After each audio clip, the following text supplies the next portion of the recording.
চরমোনাই পীরের বাসায় তারেক রহমান, চলুন বিস্তারিত জেনে নেই।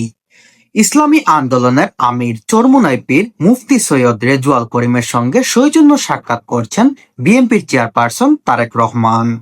সোমবার 16 ফেব্রুয়ারি সন্ধ্যা 7টার দিকে সৌজন্য রেজাউল করিমের বাসায় যান তারেক রহমান।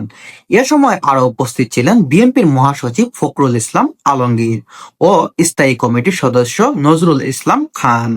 অপরদিকে ইসলামী আন্দোলনের পক্ষে উপস্থিত ছিলেন দলের নায়েবে আমির মুফতি সৈয়দ মোহাম্মদ ফজলুল করিম ও মহাসচিব অধ্যক্ষ মৌলানা ইউনুস আহমেদ। এর আগে সাক্ষাৎ করতে সন্ধ্যা 6টার দিকে গুলশান বিএনপি কার্যালয় থেকে বের হন তারেক রহমান। রোববার 15 ফেব্রুয়ারি সন্ধ্যায় জামাতের আমির শফিকুর রহমান ও এনসিপির আহ্বায়ক নাহিদ ইসলামের বাসায় যান বিএনপির চেয়ারপারসন তারেক রহমান। এবার আপনারাই বুঝুন তারেক রহমান কি করতে চাইছেন, তার প্ল্যানটা কি।